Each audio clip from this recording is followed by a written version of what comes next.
Shalom, irmãos, que a paz do Eterno ela esteja sobre a vida de vocês e de toda a sua família. Este é o segundo vídeo da série sobre a inversão do campo eletromagnético da Terra, e nele falaremos sobre o mundo antes do dilúvio, o dilúvio em si e o mundo posterior ao dilúvio.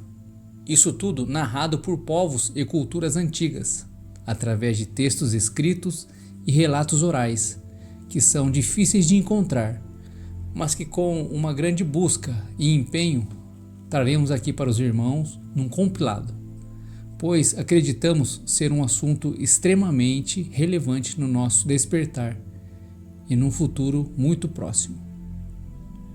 Os povos antigos possuem muitos relatos sobre o passado.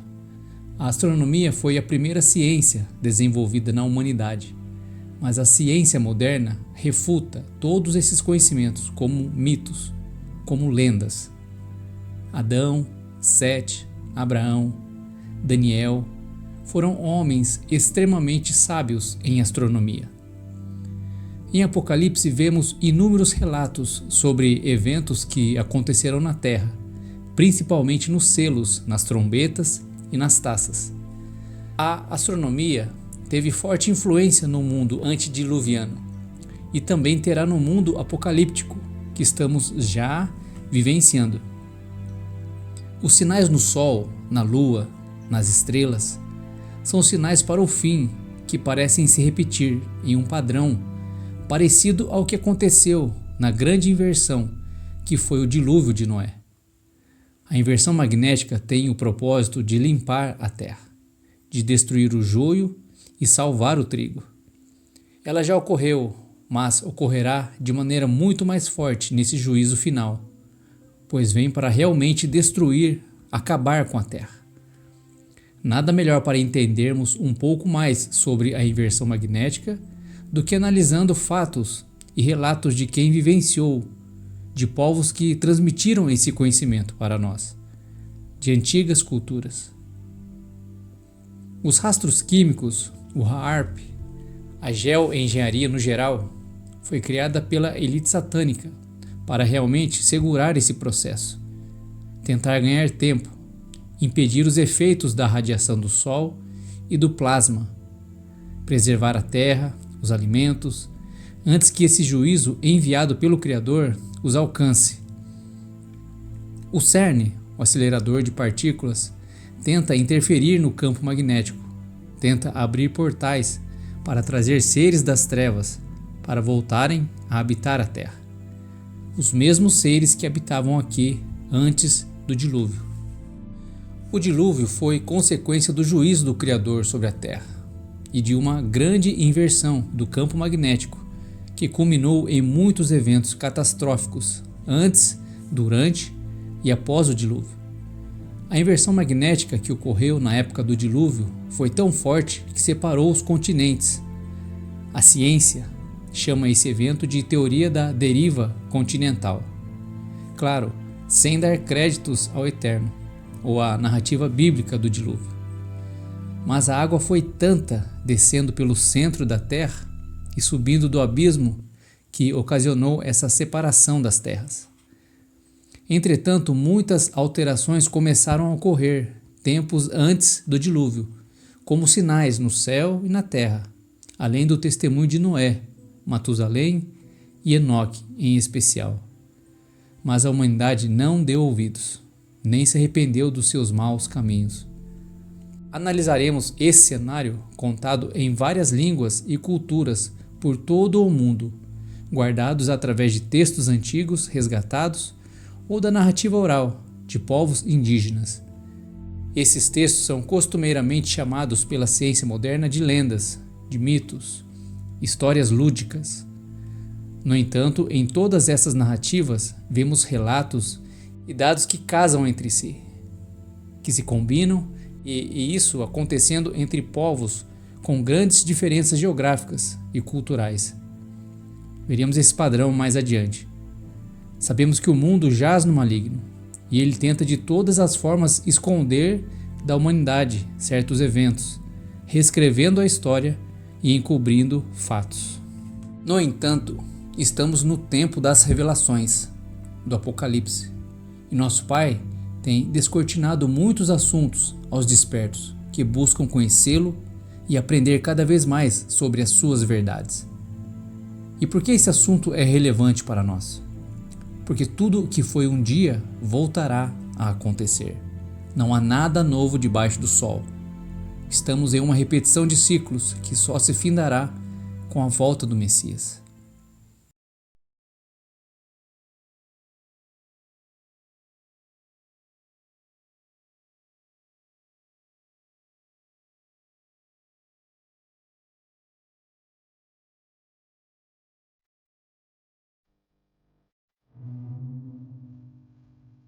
Portanto, os relatos e narrativas apontando para as épocas anterior e posterior ao dilúvio e ao dilúvio propriamente dito podem nos dar embasamento, estratégias no Altíssimo para quem ficar até o fim, até o arrebatamento, que acreditamos ocorrer durante essa última grande inversão. Vamos seguir então.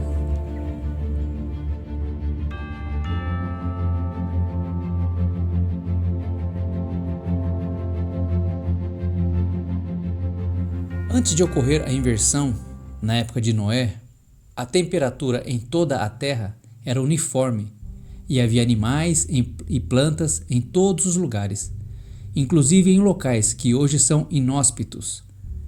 Há fósseis de animais e plantas de caráter tropical em muitas áreas que hoje possuem geleiras e frio constantes, principalmente próximo ao Polo Norte, que no modelo geocêntrico é o centro da Terra e por onde desceu as águas de cima em maior quantidade durante a grande inundação.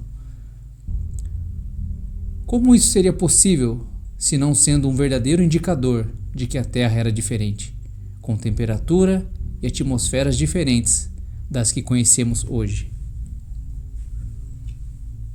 Animais são encontrados em perfeito estado de conservação, que a ciência afirma só ser possível com um forte e instantâneo congelamento, em média menos 100 graus. Animais ainda com restos alimentares no trato digestivo, de vegetações de terras temperadas ou até mesmo tropicais.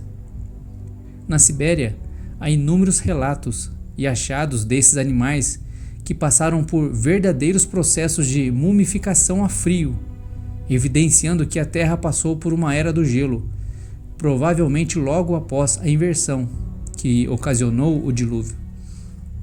Essa era do gelo ocorre logo após a inversão, num período de transição, onde a energia do Sol ainda não se reorganizou, devido à desorganização do campo magnético, o que causa um resfriamento generalizado da Terra. O professor Dr. Walter Julius Veit, nascido na África do Sul, zoologista, criacionista e palestrante no mundo todo, ele fala sobre esses animais e seus achados fósseis. Citação dele, abre aspas: "Eles são sempre enormes. Se você olhar para os elefantes ou os gigantes mastodontes, eles eram gigantes. Se olhar os tigres, eram gigantes. Os bisões eram gigantes. Qualquer animal que imaginar era bem maior do que hoje. E o que é isso? Evolução ou involução?" Fecha aspas.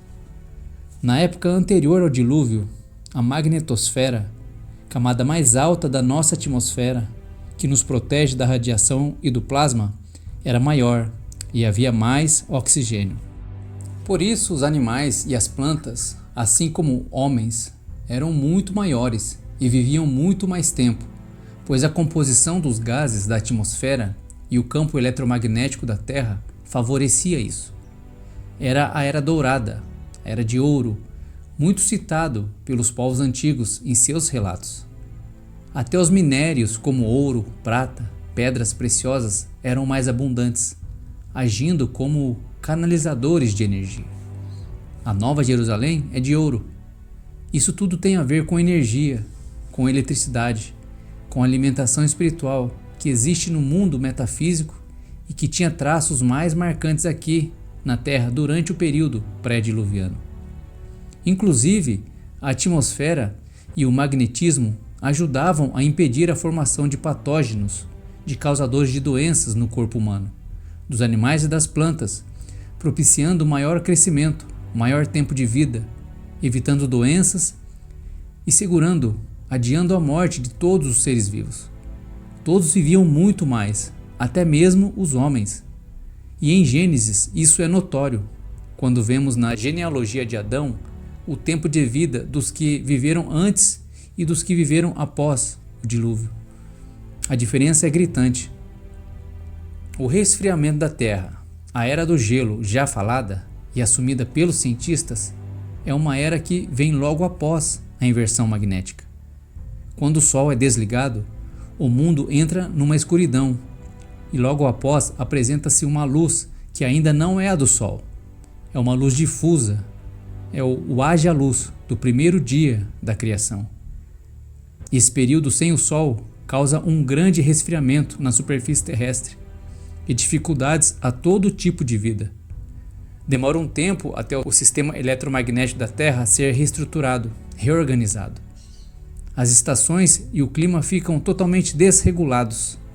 Ciclones, tempestades gigantescas, eventos catastróficos são causados pois são todos guiados por eletromagnetismo. E com o campo magnético desestruturado, eles se potencializam. Logo após a inversão, toda a tecnologia é perdida. Ocorre um reset na sociedade e o homem volta à Idade da Pedra. O mundo se torna caótico e totalmente desestruturado, diferente do mundo em que vivemos e conhecemos. Por isso, nessa grande e última inversão, há um grande esforço da elite que governa o mundo em criar mecanismos na tentativa de proteger tecnologias para se reestruturarem logo após a inversão. O trigo, os santos que estão destinados a sobreviver a tudo isso, conseguirão se esconder, fugir por um tempo do governo da besta, enquanto eles estarão se reorganizando e reestruturando suas cidades e sistemas de governo financeiro, alimentar, de guerra, de saúde e de controle.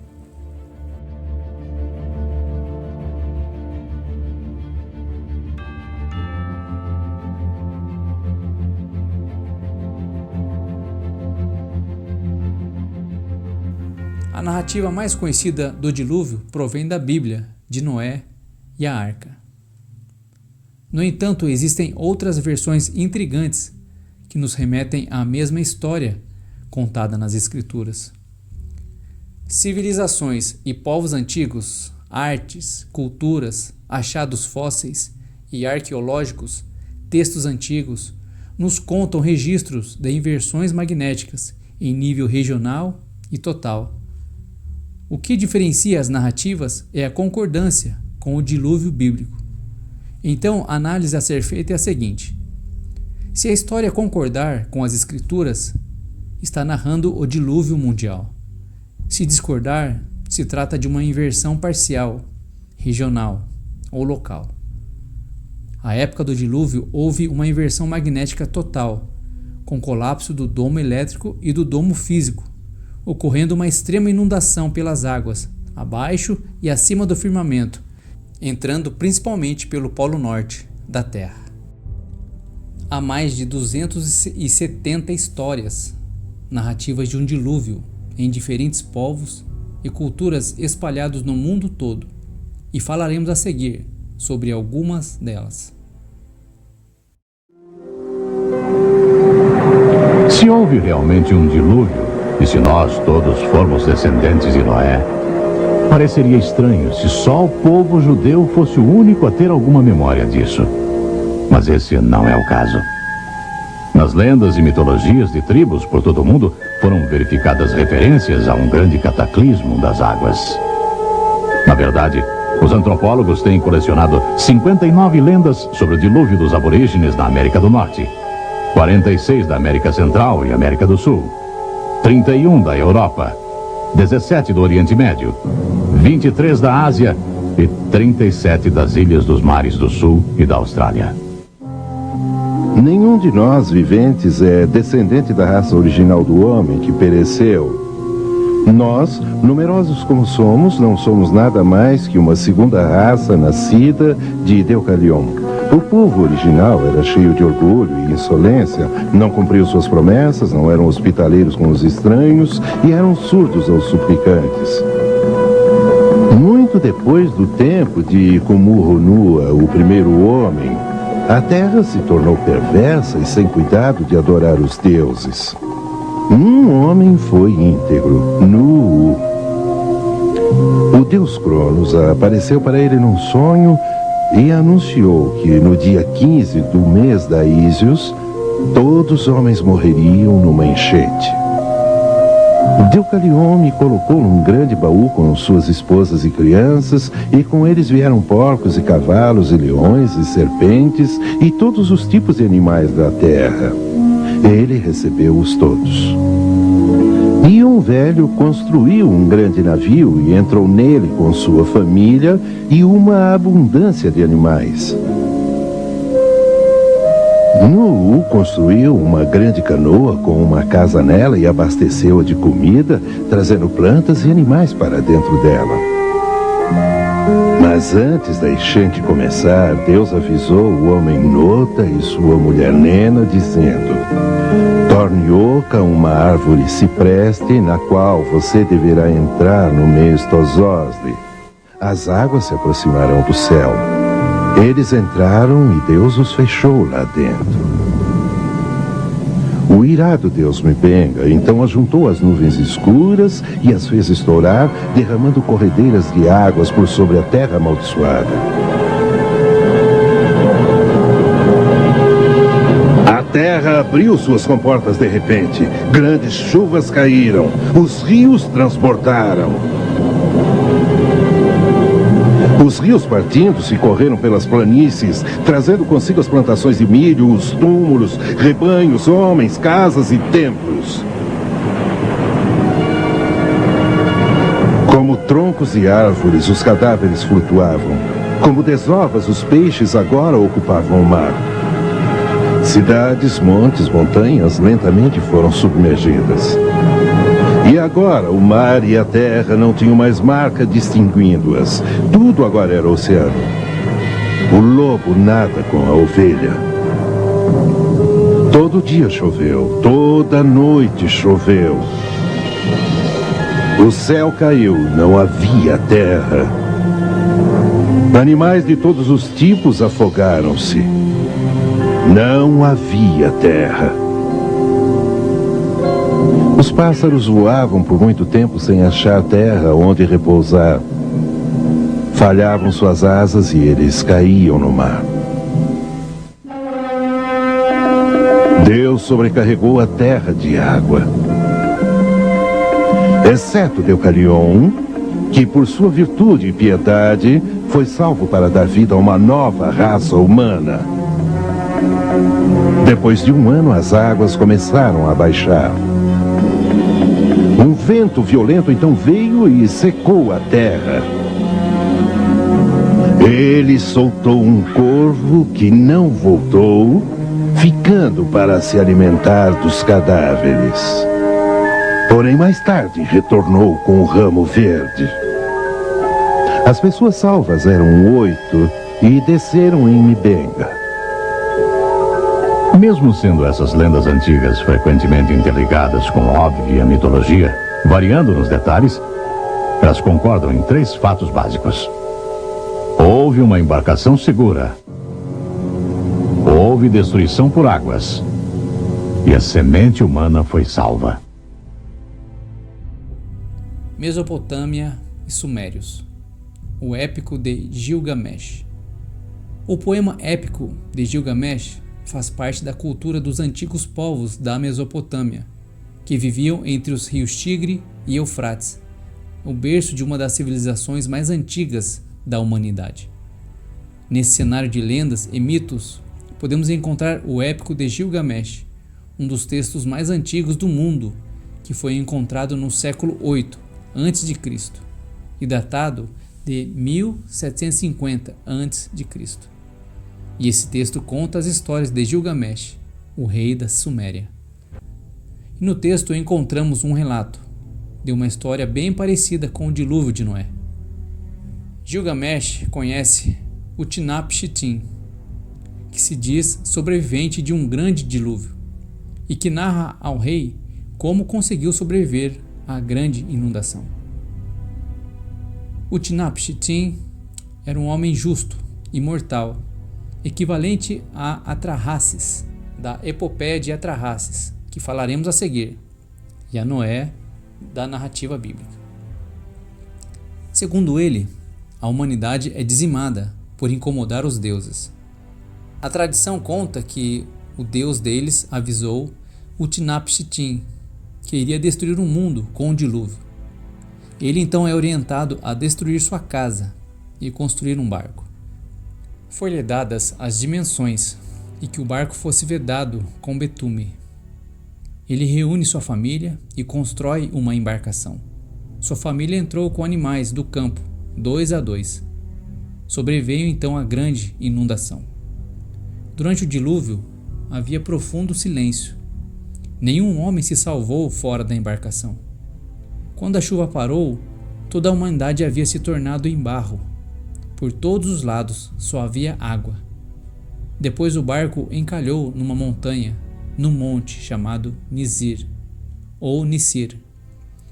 Ele soltou uma pomba que não encontrou lugar onde pousar e voltou. Depois soltou uma andorinha, que também voltou. Por último, soltou um corvo, que comeu, grasnou e não voltou mais. Utnapishtim fez um sacrifício no alto da montanha. Seu Deus sentiu o cheiro e se agradou. Epopeia de Atrahasis. Em uma das tábuas encontradas, temos também a versão do dilúvio conhecida por esses povos como Epopeia de Atrahasis, que descreve um dilúvio devastador enviado pelos deuses para exterminar a humanidade. Paralelamente à narrativa bíblica, havia um homem chamado Atrahasis, que significa extremamente sábio em acadiano, língua em que essas histórias foram escritas. Ele é instruído pelos deuses a construir uma embarcação para salvar a si mesmo, sua família e animais selecionados. O barco deveria ser de 3 andares, ter um teto e ser bem vedado com betume. Atrahasis desembarca e faz um sacrifício aos deuses. A tempestade foi tão forte que até os deuses ficaram com medo. Esses deuses aqui podem estar associados a anjos caídos, aos Néfilins ou até mesmo aos anjos que estavam no céu vendo todo esse acontecimento. Ambas as histórias, a narrativa bíblica e a narrativa de Atrahasis, envolvem a decisão divina de enviar uma grande inundação para punir a humanidade e a construção de uma grande embarcação para a preservação da vida. Isso pode indicar uma influência mútua ou a preservação de uma memória coletiva de um evento catastrófico. Na epopeia de Atrahasis, o evento é desencadeado devido a um incômodo causado aos deuses, enquanto na narrativa bíblica é atribuído à corrupção e à maldade humana, e também pode ser considerado um incômodo causado ao único Deus. Os sumérios dizem ser descendentes daqueles que sobreviveram ao grande dilúvio, e os que sobreviveram ao dilúvio eram descendentes dos que moravam em Edim, ou Edenu, que tem a mesma raiz da palavra Éden. Em seus textos, dizem que esses foram expulsos desse jardim paradisíaco. Houve um dilúvio, que eles são os descendentes e voltariam a povoar a terra. Fora isso, os reis mais antigos, segundo a lista sumeriana dos reis, viveram muito mais anos do que os reis após o dilúvio, entrando em concordância com os relatos bíblicos de Gênesis. Esses 2 textos citados aqui foram relatados nos tabletes de argila descobertos nas escavações da antiga Mesopotâmia. As tábuas da epopeia de Gilgamesh e Atrahasis foram encontradas na antiga cidade de Nínive.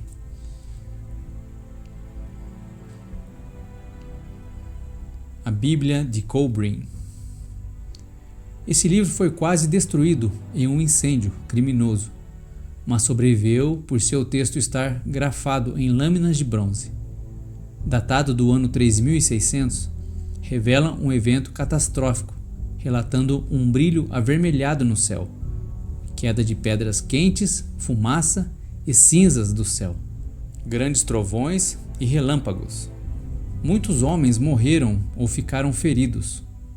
É narrado que as pessoas ficaram atordoadas, enlouqueceram, ficaram desnorteadas e perderam a memória. Houve incêndios, fumaça, falta de ar, a respiração foi sugada dos corpos dos homens, muitos buscaram refúgio nas cavernas. Há relato de uma estrela que surgiu no céu e logo caiu na terra.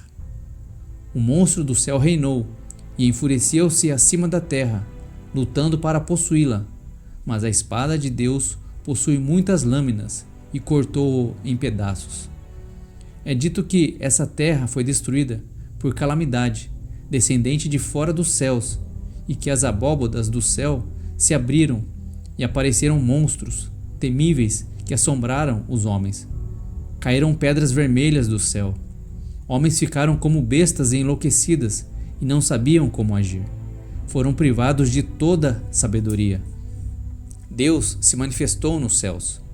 Sua voz era como um rolo de trovões, e ele estava envolto em fumaça e fogo. Ele tinha brilho em suas mãos, e sua respiração caindo sobre a terra trouxe enxofre e brasas. Seu olhar era um buraco negro, e sua boca um abismo de destruição. Ele cercou a totalidade dos céus, tendo em suas costas um manto negro, adornado com estrelas. Essa era a imagem e manifestação de Deus. Impressionante foi o seu semblante, sua voz terrível de ira. O sol e a lua esconderam-se no medo e houve trevas pesadas sobre a face da terra. Grandes incêndios e fumaças cresceram acima da terra, e os homens engasgaram-se com o ar. A terra foi rasgada em pedaços e varrida por um forte dilúvio de águas. A parte norte inclinou e mudou de lado. Tudo ficou em silêncio. Houve muito derramamento de sangue, e a sua obra deixou de existir. No entanto, narram haver sobreviventes. Importante pontuarmos aqui que os relatos são parecidos, e os eventos que aconteceram nessa grande inversão também presenciaremos em nosso tempo. Cada evento em maior ou menor grau, dependendo da região onde estivermos. Vemos sempre esses elementos: silêncio, perda da razão e do conhecimento, muita destruição, fuga para as cavernas, atordoamento. Isso tanto em relatos de inversões parciais como inversões universais. Mitologia grega. Na mitologia grega encontramos a história de Deucalião e sua esposa Pirra. Deucalião era o mais justo entre os homens, e Zeus, o deus supremo dos gregos, o comunica sua decisão de destruir a humanidade por causa de sua perversidade e vícios. Na narrativa, eles foram instruídos por seu Deus a construírem uma embarcação para se salvarem. A água inundou o mundo, destruindo casas, homens e animais, até que a chuva parou e eles encalharam em uma montanha. Ao saírem da embarcação, receberam a orientação de povoarem a terra. Jogavam pedras para trás, que se transformavam em homens e mulheres. Tradição chinesa. Na tradição chinesa, encontramos a narrativa do dilúvio, protagonizado por Yu. Egípcios. O livro A Profecia de Orion, de Patrick Jarrell, cita um estudo chamado A Origem Mítica do Templo Egípcio, onde é narrado que os egípcios professam que o mundo foi destruído e reconstruído. E esse texto fala sobre o dilúvio no Egito. Osíris, que é Orion, reuniu um exército para produzir embarcações para a sobrevivência dos egípcios, 13 anos antes do dilúvio. Íris e Osíris tiveram um filho chamado Horus. Sete e Osíris, que é Orion, travam uma briga e Sete mata Osíris. Então houve guerras por vingança. Na hora do sol nascer, ele não apareceu. Sobreveio um nevoeiro sufocante. Foi um desespero, pois não conseguiam respirar. E a guerra foi interrompida. Sentiram um cheiro forte e desagradável. Houve terremotos e começavam a morrer. Entraram nos navios que fizeram, mas vulcões inativos há mais de 1000 anos começaram a despertar e lançaram pedras, matando muitas pessoas. Pessoas desesperadas, lavas dos vulcões chegando, aves, animais, pessoas morrendo. Houve uma revolta, uma rebelião contra as leis do céu, que acabaram por acelerar o cataclisma. É dito que os troncos das grandes árvores se quebraram com facilidade. A luta continua entre Sete e Horus. Horus perde o seu olho direito. O céu ficou púrpura. Fogo desceu do céu. Ondas altas, ciclones. O sol fez movimentos diferentes e abruptos. Perderam a noção do tempo. Estrelas se movimentaram rapidamente e a lua fez movimentos rápidos. Nesse contexto podemos inferir que Órion seria Satanás e seu filho Horus, sua descendência. A descendência de Sete, de Adão, símbolo do Messias, trava uma luta com a descendência de Satanás, que através dos cataclismas da inversão é expulso e perde sua área de grande influência sobre a humanidade e a Terra. Seria narrado em outras culturas como o afastamento de Saturno da Terra. Outra coisa importante é que os faraós eram descendentes de anjos caídos, e os deuses egípcios eram os próprios anjos caídos que se rebelaram contra o Criador. Eles descobriram 13 anos antes sobre o dilúvio e tentaram se proteger, mas seu esforço foi em vão. Índia. Na Índia também há relato de um grande dilúvio e uma grande embarcação onde alguns homens e animais, além de sementes, foram preservados através do justo Manu. Tradições indígenas americanas.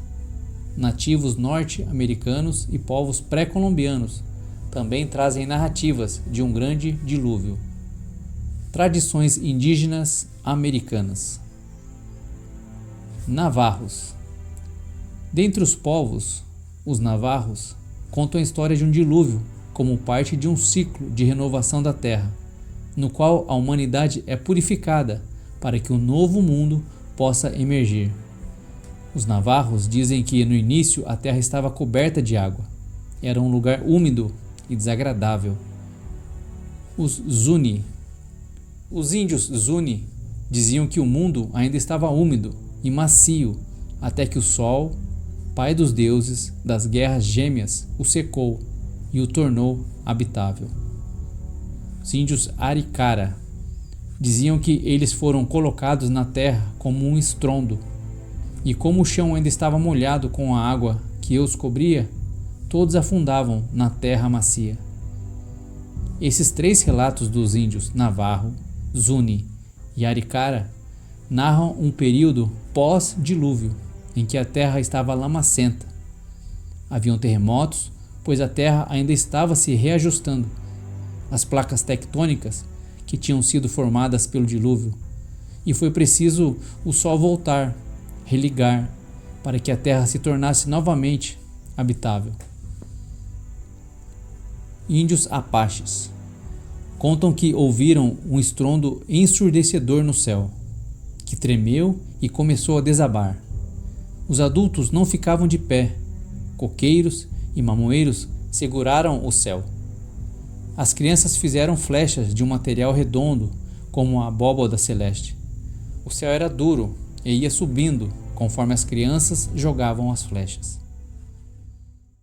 Houve um tempo em que a vida era sombria para a humanidade. Um tempo em que olhar para cima era impossível. O mundo não era como hoje. Muitos invernos atrás, os homens e todos os seres vivos eram muito tristes e sofriam de terríveis dores de cabeça. Por quê? O céu era baixo demais.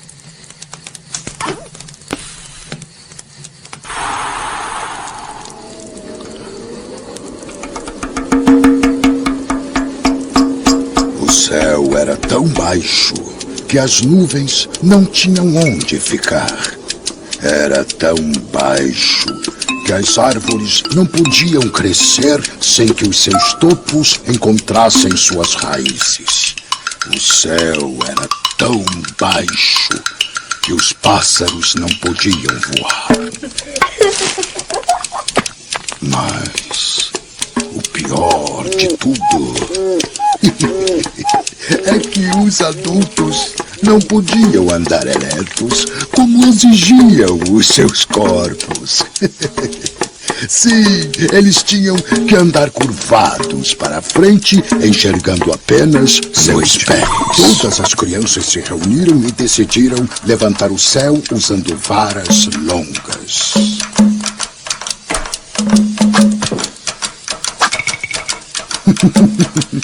No dia seguinte, as crianças foram procurar varas mais longas, muito mais longas, e retomaram o trabalho. Apesar de seus corajosos esforços, o céu não se moveu. O céu não se moveu? No dia seguinte, as crianças, ainda mais motivadas, trouxeram uma vara tão grande que não se enxergava a sua ponta. As crianças começaram a empurrar,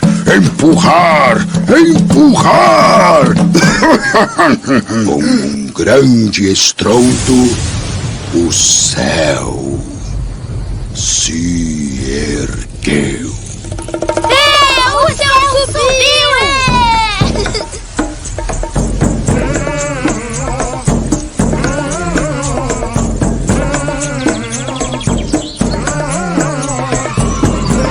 Desde aquele dia, o céu está onde o vemos hoje. As árvores podem crescer, os pássaros estão livres para voar e as nuvens passeiam à vontade.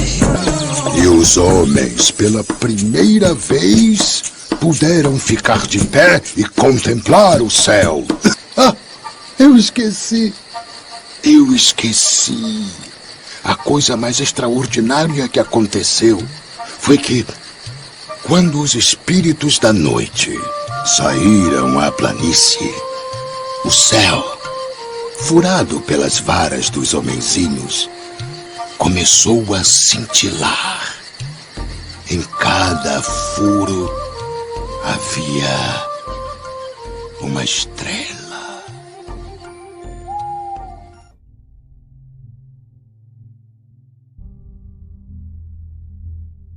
Com essa narrativa, podemos supor que o período pós-inversão, pós-dilúvio, foi um momento em que a atmosfera ainda estava se reorganizando. O céu estar baixo pode fazer referência ao peso, à pressão atmosférica, ao ar rarefeito, à dificuldade de se locomover. As crianças levantarem o céu talvez se refira ao nascimento de crianças, da energia trazida do céu à terra, através do nascimento de filhos, que ajudou a reequilibrar o magnetismo da Terra. Não à toa, o Criador manda Noé e seus filhos terem filhos, repovoarem a Terra. Há ainda a ligação das almas às estrelas. Então, cada alma que veio à Terra, que saiu de uma estrela, ajudou a reequilibrar o campo magnético da Terra. As crianças, os filhos, são chamados de flechas na mão do guerreiro, em Salmos 127.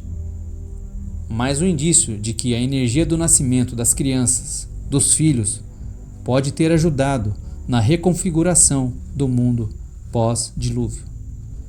Índios Cherokees, mais uma tribo americana. Eles dizem que o primeiro raio de luz estava restrito a uma árvore especial. Era um tempo de frio duradouro. Eles relatam que no começo não havia fogo e o mundo estava frio, até que os trovões enviaram seus raios e colocaram fogo no fundo de um sicômoro, a árvore que cresceu em uma ilha. Essa árvore provavelmente sendo um conector na terra com a árvore da vida, que dá vida às coisas, e essa ilha se referindo a alguma das 4 ilhas próximas ao Polo Norte, referidas pelos povos antigos em seus mapas no mundo.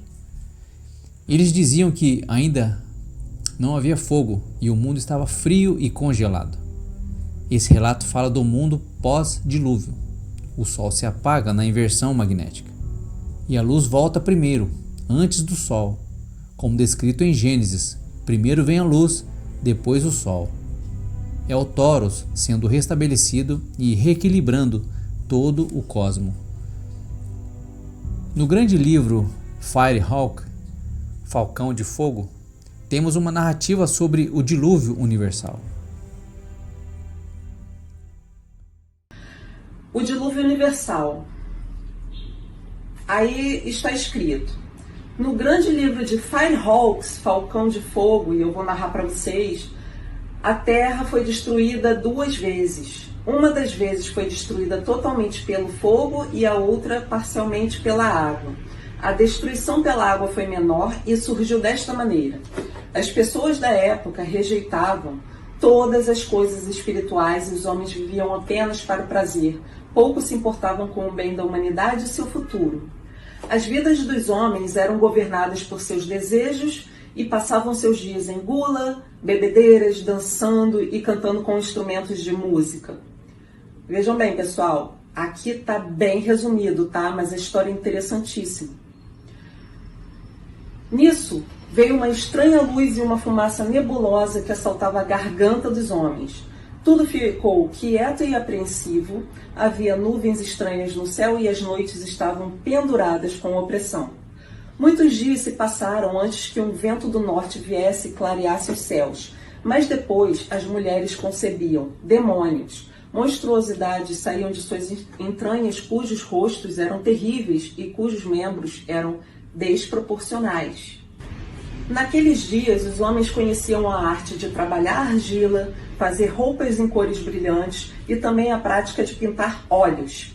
Eles tinham conhecimento de ervas e magia, de encantamento e a sabedoria do livro do céu, o conhecimento dos sinais e presságios, os segredos das estações, da lua e da vinda das águas. Então os sábios homens foram para Xarepique, agora chamado Sarapesh, e disseram a Sisuda, o rei: eis que os anos estão encurtados e a hora do julgamento se aproxima. A sombra da desgraça se aproxima desta terra por causa das suas maldades. No entanto, por você não se misturar com os ímpios, você será separado e não perecerá, e suas sementes poderão ser preservadas. Então o rei mandou para Hanoque, o filho de Rogaretu, e ele saiu de Ardis, pois tinha ouvido uma voz de dentre os juncos, dizendo: abandone sua residência e suas posses, pois a hora do juízo final está próxima. Nem ouro nem tesouro poderão comprar uma prorrogação. Então Hanoque foi para as cidades e disse aos governadores: eis que eu poderia descer até o mar e ali construir uma grande embarcação para que eu possa tomar meu povo sobre ela. Comigo irão aqueles que vos perturbam e eles irão levar as coisas que lhes causam preocupações. Portanto, vocês serão deixados em paz para as suas próprias satisfações. Os governadores disseram: vá para o mar e construa sua embarcação, e lá ela será boa, pois você irá com a nossa bênção. Mas Hanoque respondeu: foi-me dito em um sonho que a embarcação deve ser construída de encontro às montanhas e o mar subirá até mim. Quando ele tinha ido embora, declararam-no louco.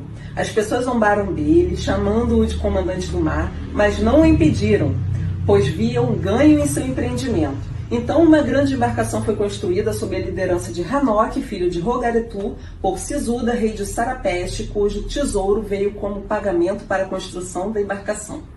Foi construída sobre o lago de Namos, perto do rio de Ouro, onde ele se divide. Todas as famílias de Hanoque estavam lá e a família de seu irmão, que dirigia os homens para a tarefa. No dia marcado, aqueles que tinham que ir com a grande embarcação partiram de suas casas e dos acampamentos. Eles beijaram as pedras e abraçaram as árvores, eles recolhiam punhados de terra, pois tudo isso eles poderiam nunca mais ver novamente. Eles carregaram a grande embarcação com seus pertences e todos os seus mantimentos iam com eles. Batendo em seus peitos, chorando e lamentando, o povo entrou na grande embarcação e fechou a escotilha, ficando seguro lá dentro. Então, com o amanhecer, os homens viram uma cena impressionante. Andando sobre uma grande e negra nuvem ondulada, veio o Destruidor, novamente lançado dos confins das abóbadas do céu, e enfurecia-se sobre os céus, pois este era seu dia de julgamento. A besta com ele abriu a boca e cuspiu fogo de adiante e pedras quentes e uma fumaça vil. Ele cobriu todo o céu acima e o lugar de encontro da terra com o céu não podia mais ser visto. À noite, os locais das estrelas foram mudados. Elas rolavam cruzando o céu para novas estações e então a enchente chegou. As comportas do céu foram abertas e os fundamentos da terra foram desfeitos. As águas circundantes derramaram sobre a terra e quebraram sobre as montanhas. Os depósitos dos ventos estouraram suas trancas em pedaços. Assim, tempestades e vendavais foram soltos para lançarem-se sobre a terra. Nas águas turbilhantes e vendavais uivantes, todos os edifícios foram destruídos. Árvores foram arrancadas e as montanhas derrubadas. Houve um tempo de grande calor. Em seguida, veio um tempo de frio severo. As ondas sobre as águas nem subiam nem desciam, mas giravam em turbilhão. Havia um som horrível acima. As colunas do céu foram quebradas e caíram sobre a terra. A abóbada do céu foi rasgada e quebrada. Toda a criação estava em caos. As estrelas do céu estavam soltas de seus lugares, elas tracejavam sobre a confusão. Houve uma revolta no alto, um novo governante apareceu lá e varreu o céu em autoridade.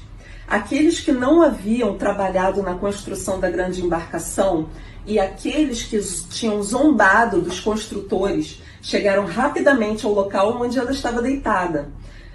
Subiram em cima da embarcação e batiam nela com as mãos. Eles se enfureceram e se invocaram, mas não podiam entrar lá, nem poderiam quebrar a madeira. Como a grande embarcação foi levada pelas águas, ela rolou e eles foram varridos para fora porque não havia nenhum ponto de apoio para eles.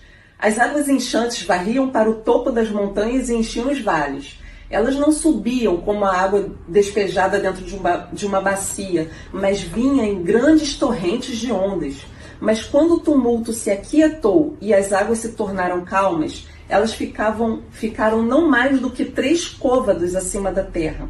O destruidor se distanciava na solidez do céu e o grande dilúvio permaneceu durante 7 dias, diminuindo dia a dia conforme as águas drenavam para os seus lugares. Então as águas se espalhavam calmamente e a grande embarcação derivava em meio a uma espuma marrom e detritos de toda a espécie. Depois de muitos dias, a grande embarcação veio a repousar sobre Cardo, nas montanhas de Astar, ao oposto de Nishim, na terra de Deus. E este foi o fim do 4º capítulo. Esse destruidor citado no texto, que aparentemente é lançado dos confins da abóbada do céu para ocasionar todo esse evento, é mencionado também no livro de Apocalipse, no capítulo 9, versículo 11, quando é profetizado um evento de destruição cataclísmico semelhante. E havia um rei sobre eles, o anjo do abismo, cujo nome em hebraico é Abaddon e em grego Apolion. Esse termo tem o mesmo significado de destruidor para nós em português. Índios Cog, originários da Colômbia. Dizem que ao amanhecer, o universo ainda era macio, molhado como um barro, se referindo ao período pós-diluviano. Índios Nivaclé, os índios do Paraguai, relatam que a terra no início ainda era macia, como cera pegajosa. A terra ainda era mole, A água acabara de secar e o sol ainda não saíra. Depois de alguns dias, o sol saiu. A terra estava ficando cada vez mais difícil, porque o sol havia saído. O primeiro dia que o sol saiu, começou a secar pouco a pouco, mas como o sol brilhava mais e mais, a terra ficou um pouco mais dura a cada dia. Relato pós-dilúvio, quando o sol foi religado na sua máxima força. Maias, astecas e incas. Entre povos pré-colombianos, como os maias, os astecas e os incas, encontramos narrativas que relacionam o dilúvio à destruição e à reconstrução do mundo. Os maias. Os maias contam a história de um dilúvio enviado pelo seu Deus. 4 casais repovoaram a terra. Os maias vivem hoje onde é um local quente. Entretanto, eles também narram um relato sobre o mundo pós-diluviano, pós-inversão, em que começou uma grande chuva que cortou o fogo das tribos. Caiu depois granizo sobre todas as tribos e seus fogos foram apagados. O granizo era espesso, a tempestade negra e os cristais brancos. O frio era incalculável. Por causa do frio, todas as tribos estavam se reunindo para tentar sobreviver. Diziam que a superfície da terra não secou até o nascer do primeiro sol, que era ferozmente quente, e então a face da terra foi seca pelo sol. O sol era como uma pessoa quando se revelou. Seu rosto estava quente, então ele secou a face da terra. Antes do sol nascer, estava encharcado, e a face da terra estava lamacenta. Esse relato se refere à época pós-dilúvio, em que houve um período de lama e sem sol, até que o sol foi religado e voltou na sua potência máxima. Os incas. Eles contam que o seu Deus destruiu os gigantes que existiam sobre a terra com uma grande inundação e que 2 pessoas repovoaram a terra. Lendas orais contam que a humanidade foi punida pelo dilúvio por desobediência, orgulho e ganância, quebrando regras morais e celestiais. Deus os confundiu e os amaldiçoou, convertendo muitos em pedras ou animais. Uns foram engolidos pela terra, outros pelo mar, e o dilúvio acabou exterminando tudo. Dizem que choveu 60 dias e 60 noites, e que tudo morreu. Só sobrou vestígios que foram transformados em pedras, para memória e exemplo para povos futuros. O lago Titicaca sobrou para lembrar a tribo e a humanidade do dilúvio. Essas histórias relatam a importância da harmonia entre seres humanos, Deus e a natureza, enfatizando a necessidade de preservar a harmonia para a preservação da humanidade. O dilúvio nessas narrativas é frequentemente interpretado como uma resposta divina às transgressões humanas contra a ordem natural e um lembrete da importância de viver em equilíbrio. Essas tradições ancestrais nos revelam que o homem e suas atitudes são diretamente responsáveis pelo equilíbrio ou desequilíbrio causado em nosso mundo, isso a nível metafísico e espiritual. O equilíbrio do mundo se acaba e atraímos juízos a partir do momento que a corrupção humana e o afastamento de Deus atingem níveis insustentáveis. Todas essas narrativas são relacionadas à purificação de um mundo sujo, de destruição do mundo e de uma posterior reconstrução. Os índios Bibumun é uma tribo aborígene da Austrália. Eles falam que o tempo ancestral era uma era gelada, fria. Diziam que naquele tempo distante, a Austrália não era tão calorosa e agradável como é hoje.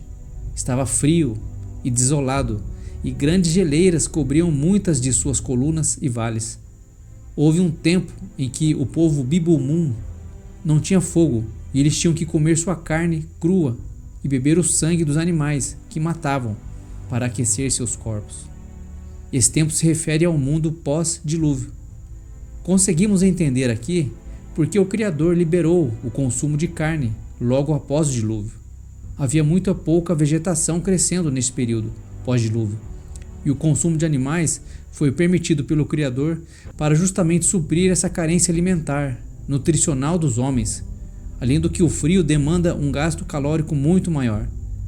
A dieta carnívora entrou como uma questão de sobrevivência. Após o dilúvio, só havia frio, escuridão e lama, até o retorno do sol. Lendas africanas.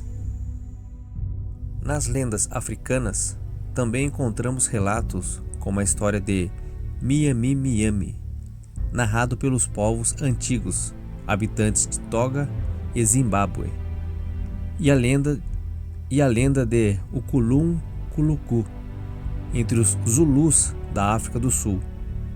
Esses contos africanos revelam a conexão espiritual entre os seres humanos e Deus, bem como a importância de obedecer às leis divinas para garantir a sobrevivência. Os Yorubá da Nigéria diziam que o mundo não passava de lama e era pouco apropriado para viver depois do dilúvio. No começo o mundo era todo pantanoso e aquoso, um lugar de perdição. Acima estava o céu, onde Ol-Orum, o dono do céu, vivia. Mas ainda não havia homens, porque não havia terra firme. Relatando o período pós-diluviano. Os índios brasileiros. Povo Yanomami. O povo Yanomami acreditam que a terra tem a forma de um prato, como o sol girando no firmamento, mas não praticam adoração ao sol. No livro A Queda do Céu, de Davi Kopenawa e Bruce Albert, o ser supremo dos Yanomami chama-se Omama e criou a terra. Na reconstrução da terra, é narrado que a terra foi esticada aos poucos, do mesmo modo em que sua tradição eles fazem placas de cerâmica.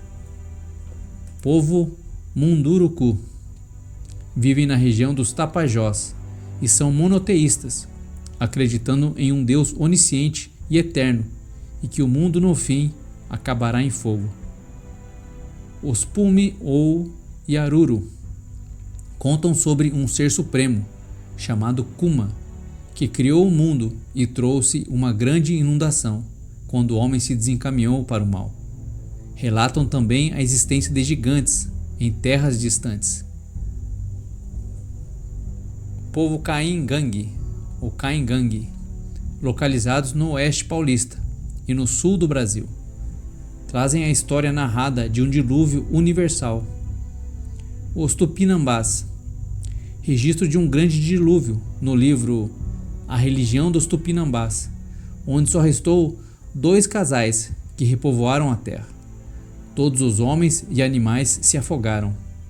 Esses casais não descendiam das raças sanguinárias que consumiam carne humana.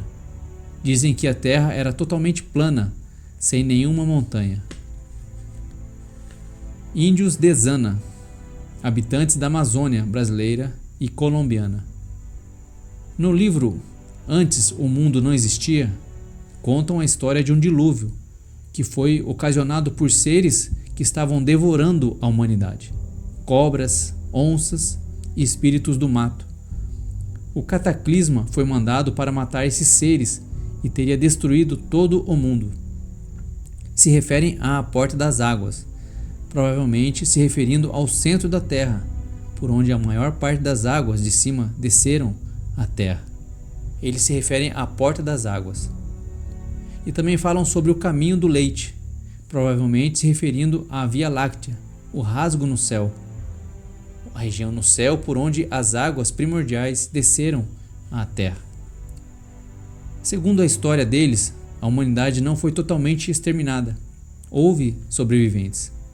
Citam uma grande embarcação dada por ser supremo que o salvou do dilúvio, mas matou os restantes dos homens, animais e árvores.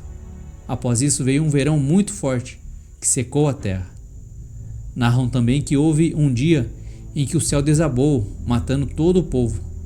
Os homens sofriam terríveis dores de cabeça. O céu era baixo demais. As colunas do céu foram quebradas. O domo foi rachado. Estrelas tracejavam. um novo governante chegou e o destruidor se distanciou do céu. A dor de cabeça é originada pela alteração da pressão atmosférica e o ar mais rarefeito, com mudança na composição dos gases. A radiação do plasma também provoca dores de cabeça. Também Saturno, Vênus e Marte foram afastados do céu. Foi modificada a estrutura dos planetas. Saturno, o destruidor, foi afastado. Os índios Guarani. O seu Deus falou que o mundo iria desabar. Ordenou que construíssem uma casa de tábuas que resistiria ao dilúvio. Os que se recusaram a ajudar foram engolidos pelas águas. O livro de Jazar, chamado Livro dos Justos. O livro de Jazar, considerado apócrifo, mas citado na Bíblia, também narra o dilúvio, nos capítulos 4, 5 e 6. Antes do dilúvio, a humanidade estava toda corrompida, rebelada contra Deus, e havia muita violência. A terra não era mais fértil por causa dos pecados dos homens.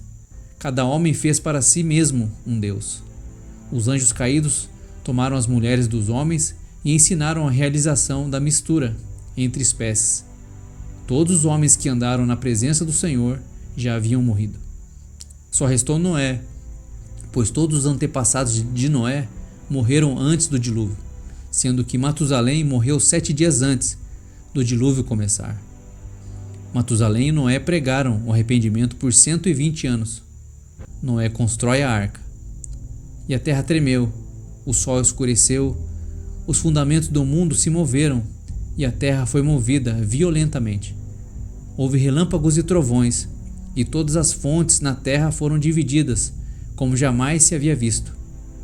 Mesmo assim os homens não se arrependeram, aumentaram a ira do Criador e o dilúvio sobreveio à terra. 40 dias e 40 noites choveu, e quando todos na arca estavam com medo da morte pela força das águas, Noé clamou a Deus, e o Criador enviou um vento que fez cessar as águas. Depois de 1 ano do início da inundação, todos saíram da arca e foram orientados a repovoar a terra.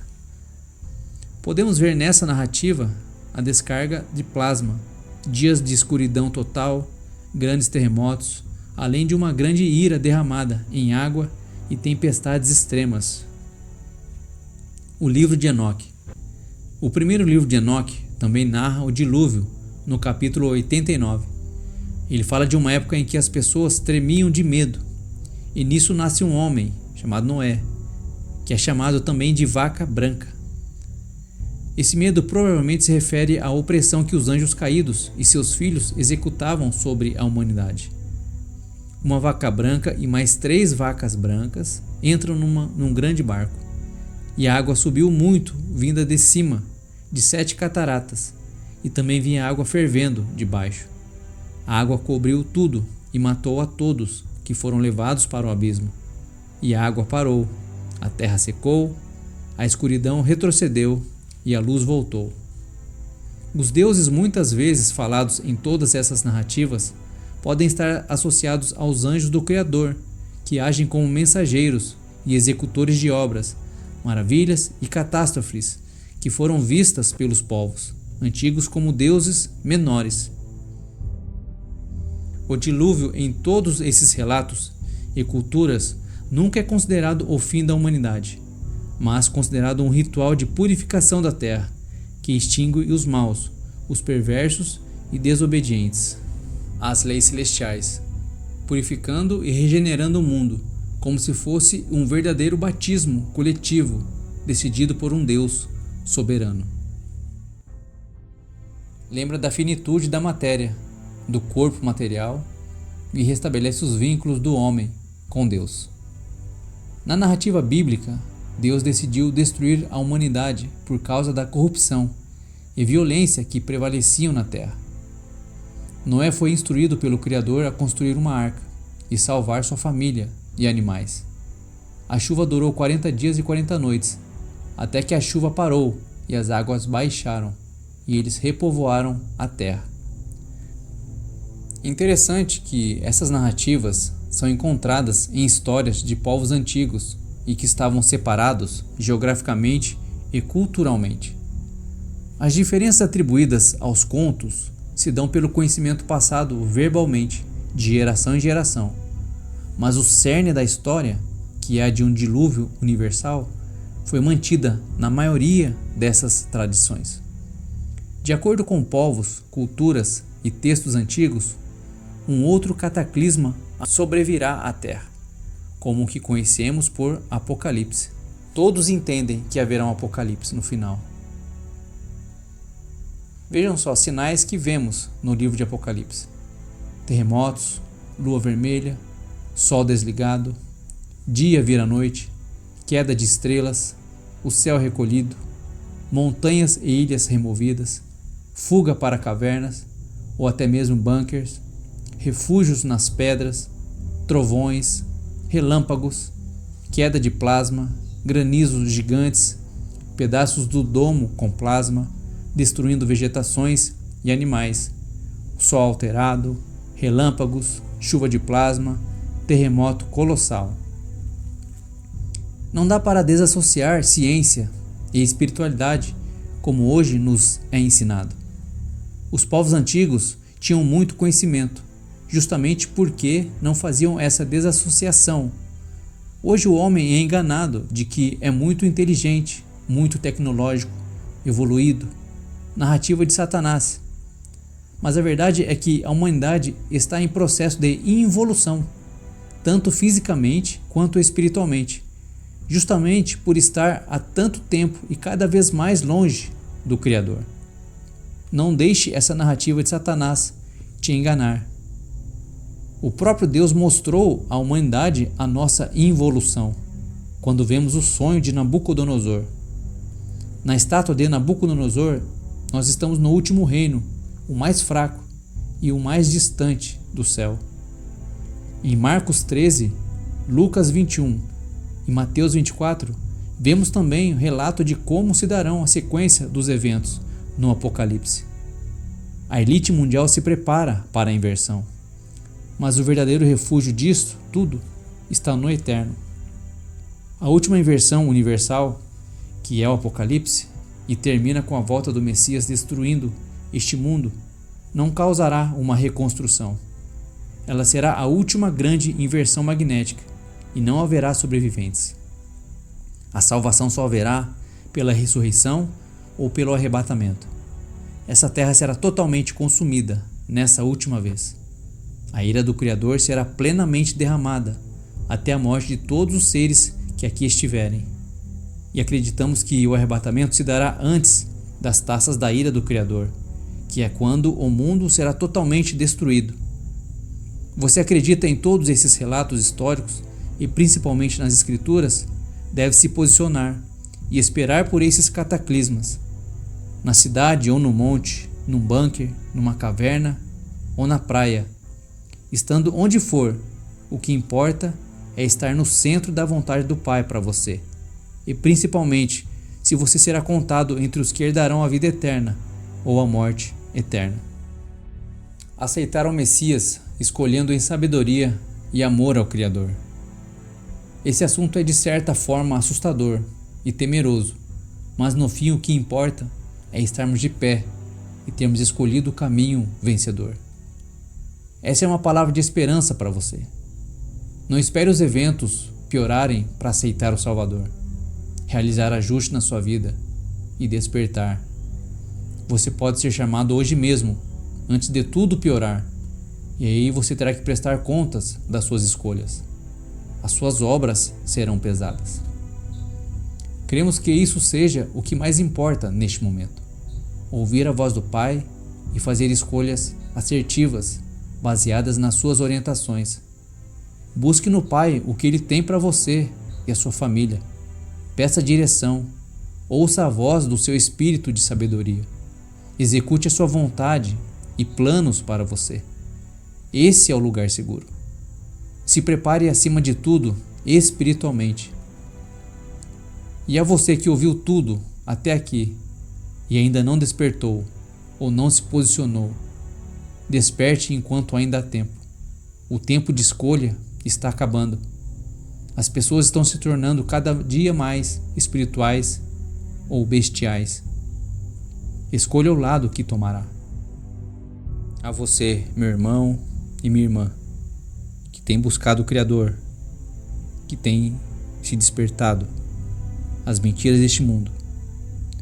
A você que tem consumido todo esse material, tem absorvido todo esse conhecimento, nos ajude a espalhar essa mensagem.